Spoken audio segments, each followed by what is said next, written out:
Video शुरू करने से पहले आप ये वीडियो देखिए एक।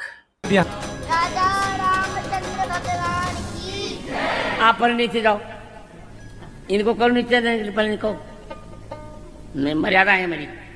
चलो भाई। इस वीडियो में कैसे रामभद्राचार्य जी ने अभिनव अरोड़ा को एक हल्की सी फटकार लगाई है। अब ये वीडियो देखिए।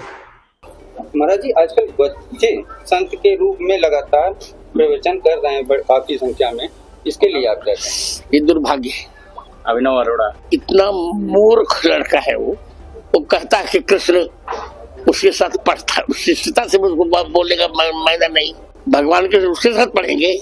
मैंने तो वृंदावन में उसको बहुत डांटा था। इसमें जब रिपोर्टर्स द्वारा अभिनव अरोड़ा के बारे में पूछा गया रामभद्राचार्य जी को, तब रामभद्राचार्य जी का कहना था कि ये पूरा मूर्ख बच्चा है, बालक है। इसको वृंदावन में भी मैंने फटकार लगाई थी कि देखिए, एक होता है बच्चा वो जो आध्यात्मिकता की तरफ बढ़ता है, आध्यात्मिकता को पसंद करता है, और एक होता है वो बच्चा जो सिर्फ और सिर्फ पाखंड करता है। ऐसा नहीं है कि मैं ये कह रहा हूं कि बच्चे आध्यात्मिकता की तरफ आ नहीं सकते। बहुत से नाम ऐसे हैं जो बाल्यावस्था में ही आध्यात्मिकता की तरफ अग्रसर थे और उन्होंने कम उम्र में ही किताबों का मतलब अपने शास्त्रों का पाठन शुरू कर दिया था और एक विद्वान भी बड़े होकर वो कहलाए, बाल्यावस्था में भी विद्वान कहलाए, क्योंकि उन्होंने एक्चुअली कहा जाता है, क्योंकि अपनी गीता में भी कहा गया है कि जो व्यक्ति अंतिम समय में अपनी जो स्टोरी लाइन है जहां फिनिश करेगा वहीं से ही उसका अगला जन्म स्टार्ट रहता है। मतलब इसका सिंपल सी परिभाषा में समझे तो ये है कि यदि आप आध्यात्मिकता की तरफ आप ज्यादा एक अग्रसर हैं तो आप यदि किताबों पढ़ने का, अपने पुराणों की आपका मन है, तो आप उस स्टेज पे यदि अंतिम समय में यदि आपकी कोई चीज है वो बीच में रह जाती है, मतलब आपका एक मिशन था यहाँ तक पहुंचने का और आपकी जो रेस है जीवन की वो बीच में रह गई है, तो अगला जन्म जो आपका होगा, आपका अब बाल्य अवस्था से ही उसमें इंटरेस्ट स्टार्ट हो जाएगा। जैसे यदि आपका किताबें पढ़ने का मन था, अपने पुराने की अध्ययन करने का मन था, आध्यात्मिकता की तरफ आपका ज्यादा अग्रसर थे आप, तो अभी आपका बाल्य अवस्था में ही उसी की तरफ आपका झुकाव हो जाएगा। अब इस बच्चे को देख के इस तरीके से नहीं लगता है, देख के अभी फर्स्ट फेज कह रहा हूं, इस बच्चे को देख के ऐसा नहीं लगता है कि इसका इंटरेस्ट है उन चीजों में। जो लड्डू गोपाल जी रखते हैं घर में और नॉनवेज खाते हैं, क्या सही है? आपके के घर में सबसे प्रिय कौन है? मेरी बेटी। आप उसको मान करके खा सकते हैं? नहीं। तो वो भी तो किसी का परिवार है, आप उसको मान करके कैसे खा सकते हैं? खुद नॉनवेज नहीं खाती लेकिन मेरे लिए चिकन बनाती है। हमारे हिंदू धर्म की बात नहीं करूंगा, हमारे अध्ययन की बात करूंगा कि किताबों का अध्ययन, एक नॉलेज वो इस बच्चे में है, क्योंकि बहुत बार इस बच्चे की रील एक सामने आई जिसमें ये साफ लग रहा था कि ये पूरी एक जो होती है नौटंकी करना वो कर रहा है। जैसे गणेश जी के बारे में कि इन्हें विसर्जित मत कीजिए, मैं भी जाऊं, पता नहीं क्या, मतलब ये साफ लग रहा था कि ये नौटंकी कर रहा है। एक वीडियो इसकी आई जिसे रामभद्राचार्य जी के मंच पे खड़े होके उसने कुछ बोला, रामभद्राचार्य जी ने थोड़ी सी फटकार लगाई और कहा कि मेरी भी मर्यादा है। और ये शब्द रामभद्राचार्य जी को एक बालक के लिए इसलिए कहना पड़ा क्योंकि रामभद्राचार्य जी को पता है कि ये क्या करना चाह रहा था। ये उस मंच का जो उपयोग है अपनी रील के लिए करना चाह रहा था। रील बनाइए, ठीक है, अपने एक फन में ले लीजिए, अपने अर्न में ले लीजिए, ठीक है, समझ में आता है, पर एक संस्कृति को लेके ये सब सही नहीं है। सही इसलिए नहीं है क्योंकि आज ऐसे बालक 2 या 3 हैं जो ये कहते हैं कि हम आध्यात्मिक गुरु हैं, हम एक संत हैं जो सेल्फ मेड है और ये रुपए कमा रहे हैं, ठीक है। इसमें 2 कारण बताऊंगा, 2 ध्यान से सुनने का, 2 कारण बताऊंगा। तो कल को और भी बच्चे आएंगे जो एक प्री प्लान्ड होगा, कैसे उनके माता पिता उनको ट्रेंड करेंगे कि क्या बोलना है क्या नहीं बोलना है। और जनता का क्या, जनता देखती है, जितना बकवास उतना देखेगी, श्योर है ये। क्योंकि जब से ये 15 सेकंड का सिस्टम चला है, रील द्वारा, टिकटॉक द्वारा, यूट्यूब, अब यूट्यूब ने भी स्टार्ट है, जब से भी 15 सेकंड का चला है तो लोगों का टाइम कम लगने लग गया। लोग बड़ी वीडियो ना देख के 15-15 सेकंड की, जहां ये लगता है कि हम टाइम कम कंज्यूम कर रहे हैं, वहां का टाइम ज्यादा लग रहा है। ठीक है, इस बातों में हम नहीं जाएंगे। बात ये है कि और भी बच्चे 3 से 10 होंगे, 10 से 30 होंगे, 30 से 50 होंगे। ये हमारी संस्कृति के लिए भी गलत है, संतों के लिए भी गलत है, और हिंदू धर्म के लिए तो कतई ही गलत है। और इससे बच्चों का भविष्य भी बिगड़ेगा।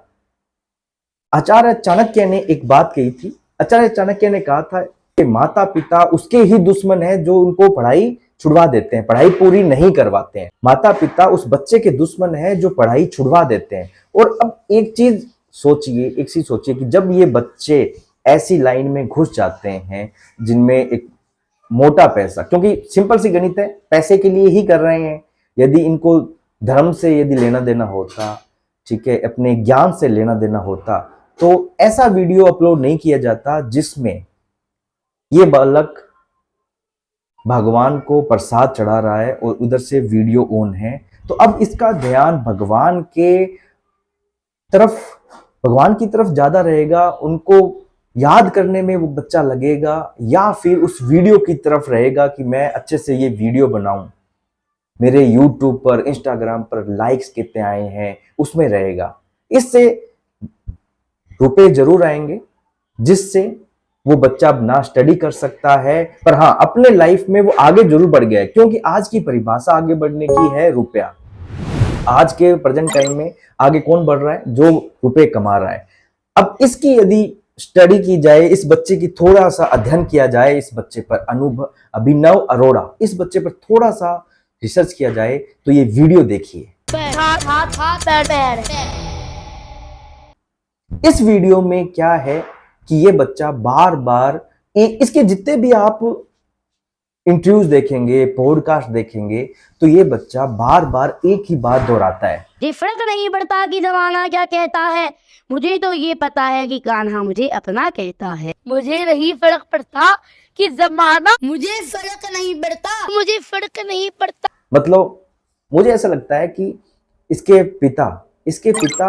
पिता ने ये एक प्री प्लान किया हुआ है कि भाई इस बच्चे को क्या पूछना है क्या नहीं पूछना है। ये प्री प्लान किया हुआ है कि इस बच्चे से जब पूछा जाता है कि स्कूल के बारे में, तो ये हर अपने पॉडकास्ट में, हर अपने इंटरव्यू में स्कूल के बारे में ही बोलेगा। विद्यालय में पूरा दिन मेरा अच्छा जाता है, विद्यालय में मेरा पूरा दिन उत्तम जाता है, विद्यालय में हर दिन अच्छे से अच्छा जाता है, विद्यालय में मेरा पूरा दिन उत्तम जाता है। इससे पूछो कि आपकी दिनचर्या क्या है, फिर वो दिनचर्या की वही लाइनें सेम बोलेगा। मुझे ये लगता है कि ये बच्चा पूरी तरीके से प्री प्लान्ड है। इसे प्री प्लान किया गया है कैसे तुम्हें मीडिया के सामने, क्योंकि देखो बच्चा है, बच्चे को बहुत बड़ी बातें नहीं सिखा सकते। यदि बच्चे को सिखाना है तो वही कुछ बातें सिखा सकते हो जो याद हो सके। तो इसे कुछ बातें बताई गई है कि वो उसे बोलना है। जब उससे थोड़ा सा डिफिकल्ट क्वेश्चन, ट्रिकी क्वेश्चन पूछ लेते हैं तो इसके पास में जवाब नहीं रहता है। ठीक है, अपने आप को ये फिलहाल आजकल के इस टाइप के लोगों का सबसे बड़ा एक हथियार बन गया है। जो कुछ भी हो सब कुछ भगवान पर डाल दो। बात का कोई भ्रम नहीं है कि लोग मेरे साथ फोटो खिंचवा रहे हैं।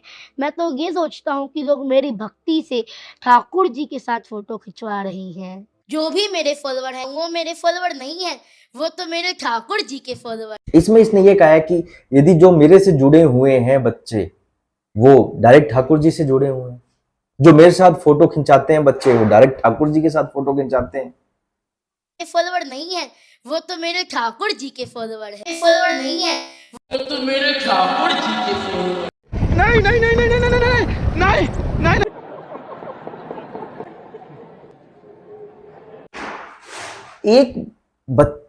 एक बच्चे में नॉलेज, एक आध्यात्मिकता की तरफ झुकाव, एक उसके बोलने का लहजा, इनमें अंतर है। एक वीडियो हमारे सामने आई, खुद नॉनवेज नहीं खाती लेकिन मेरे लिए चिकन बनाती। अब बताइए, इसमें शायद ये कहना चाह रहा है कि मेरी मम्मी जो खुद चिकन नहीं खाती है वो मेरे लिए चिकन बनाती है। ऐसा नहीं हो सकता कि पहले आप ये सब और 1-2 सालों के अंतराल के बाद में अचानक आप में ज्ञान आ जाता है तो आप ज्ञान की तरफ, ऐसा नहीं हो सकता है।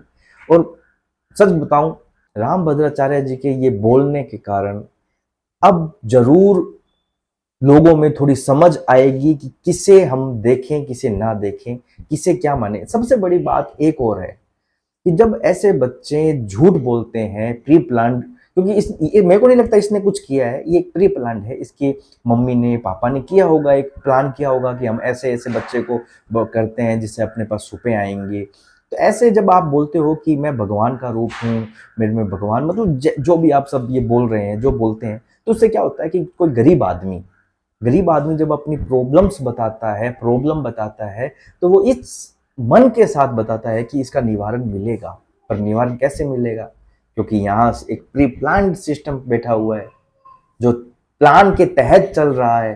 क्योंकि इसमें कोई वो थोड़ी है कि नॉलेज थोड़ी है कि जिससे का आपने प्रॉब्लम सुनी और अपनी नॉलेज से आपने उसको निवारण दे दिया, हल दे दिया, रास्ता दिखा दिया। नहीं,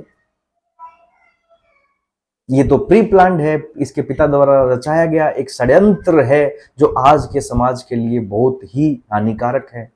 अब ये जो है, जो प्री प्लान्ड किया गया है, इस बच्चे को तैयार करने में कनेक्ट कर रहे हैं, कौन सी ऑडियंस है जिनको ये कनेक्ट कर रहे हैं, जिसको ये अट्रैक्ट कर रहे हैं? ये ओल्ड एज जो है उनको नहीं कर रहे हैं। ये बच्चा अपने हर एक इंटरव्यू में, पॉडकास्ट में ये बोलेगा कि आप यदि 55 साल की उम्र में भक्ति कर रहे हैं तो वो भक्ति नहीं है। ये कनेक्ट कर रहा है, जो यंगर पर्सन है, यंगर एज के बच्चे हैं, उन्हें अट्रैक्ट कर रहा है। यदि आप 50 साल की उम्र में भक्ति करने लगे हो तो भक्ति नहीं है। यदि आप 50 साल की उम्र में अगर आप 50 साल की उम्र में करने लगे तो वो भक्ति नहीं है। भक्ति तो कम उम्र से ही शुरू की। उन्हें ये चाहते हैं कि वो हमें देखे, हम उनको एक चीज कहें कि आप इस एज में भी भक्ति कर सकते हैं, मुझे वो एक प्रेरणा स्रोत, आइडल माने। वो ये चाहता है कि मुझे ये आइडल माने। इसके लिए ये कह भी चुका है कि आप मेरे जो फॉलोवर्स हैं वो मेरे फॉलोवर्स नहीं है, वो ठाकुर जी के, मतलब भगवान का नाम ले लो, आप अपनी गलतियां माफ, हर कुछ कर लो। भगवान का नाम लेने से आपके द्वारा किए गए सारे सब माफ हो जाएंगे। देखिए, ऐसे बच्चे समाज के लिए हानिकारक हैं, क्योंकि इनको देख के 2 चीजें होती है। एक तो जो बच्चे हैं वो गलत रास्ते पर चलते हैं। गलत रास्ते पर कैसे? ये तो राधा ठाकुर जी का नाम लेता है। बात वो नहीं है कि भगवान का नाम लेता है कि नहीं लेता है, बात ये है कि ये प्री प्लान्ड बच्चा है, इसको सब कुछ सिखाया गया है कि तुम्हें ऐसे बोलना है, ये झूठ बोलना है तुम्हें।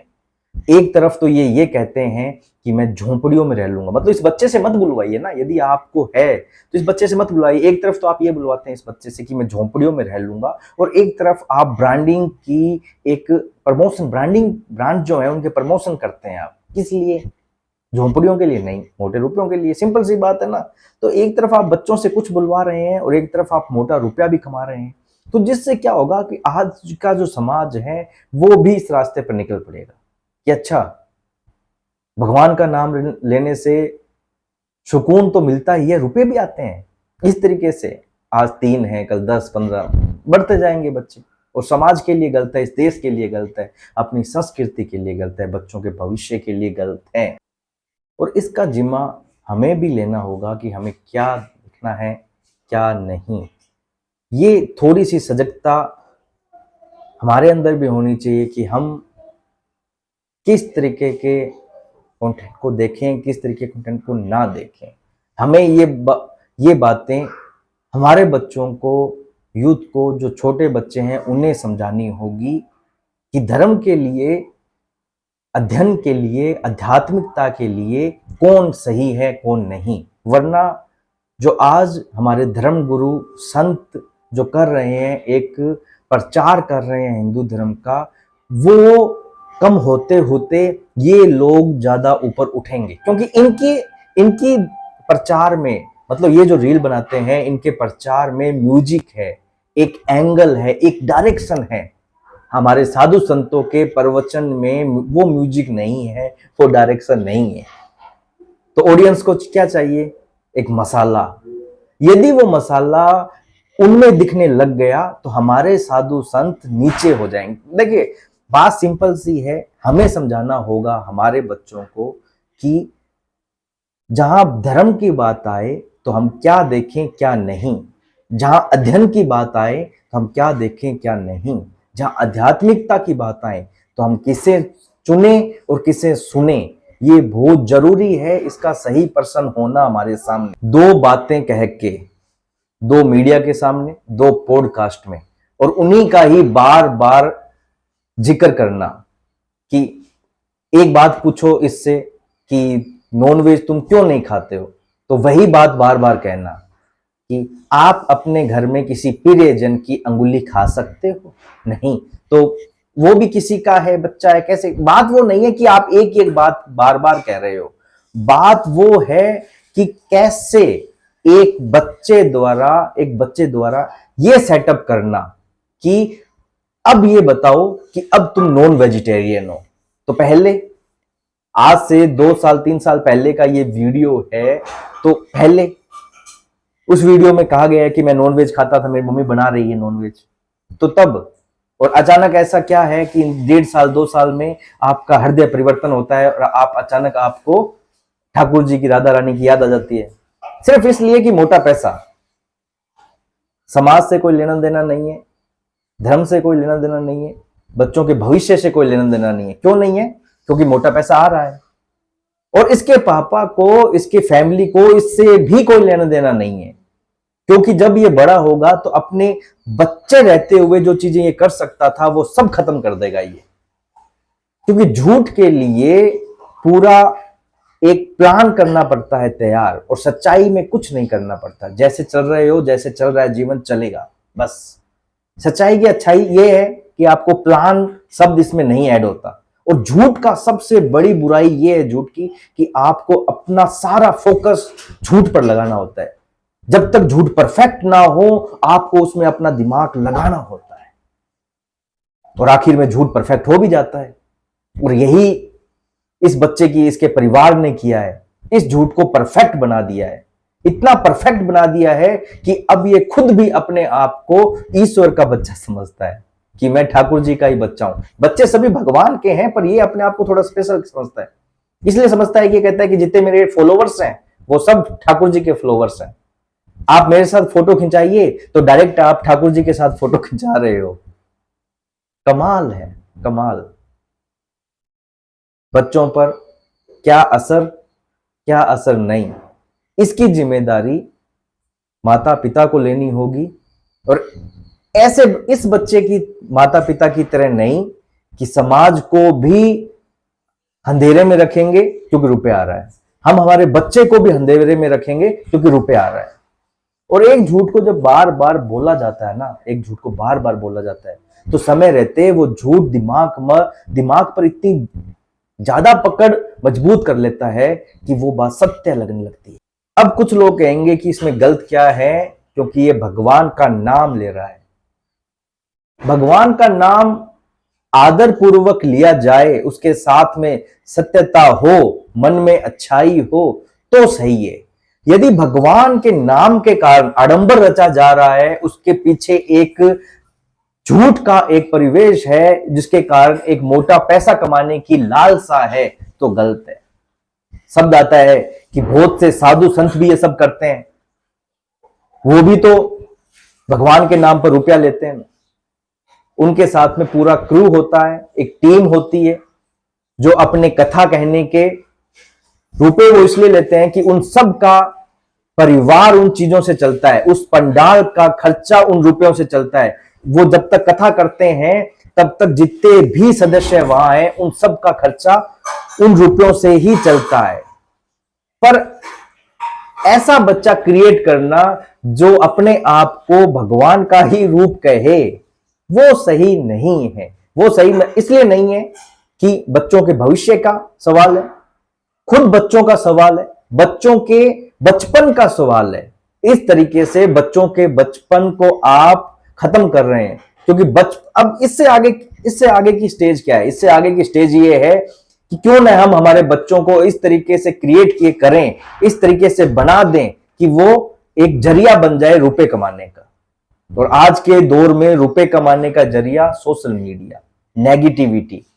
आप सोशल मीडिया में ऐसी चीज दिखाइए, गलत तरीके से ऐसी चीज दिखाइए जो लोगों को अट्रैक्ट करे, आप रुपया कमा लोगे। ये बच्चा फेमस इसलिए हुआ कि इसने वीडियो इस तरीके से बनाए जो लोगों को अट्रैक्ट कर रहे हैं। सिर्फ राम नाम, जय श्री कृष्णा, ठाकुर जी, राधे राधे कह के ये बच्चा फेमस नहीं हुआ है। ये बच्चा फेमस हुआ है इस तरीके के वीडियो बना के जो लोगों को अट्रैक्ट कर रहे हैं। जैसे इस एक वीडियो में इसने ये कहा कि गणेश जी को मत विसर्जित करिए, मैं भी साथ में जाऊंगा। इसके शब्द सुनिए, इसकी एक्टिंग देखिए, थोड़ी सी प्री प्लान लग रही है कि ऐसे ऐसे करना है बच्चा, तुझे ऐसे ऐसे करेंगे हम।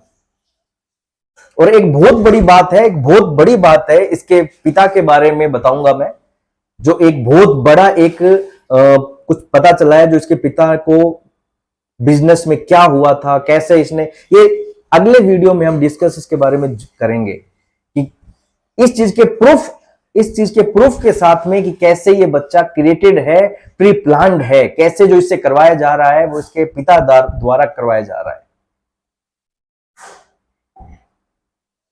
एक ऐसा बच्चा बना देना जो नकारात्मकता सोच के साथ भी और एक ऐसी एनर्जी के साथ भी जो जैसे ही वो, वरना रामभद्राचार्य जी को कोई जरूरत नहीं थी ये बात बोलने की कि मेरी भी मर्यादा है।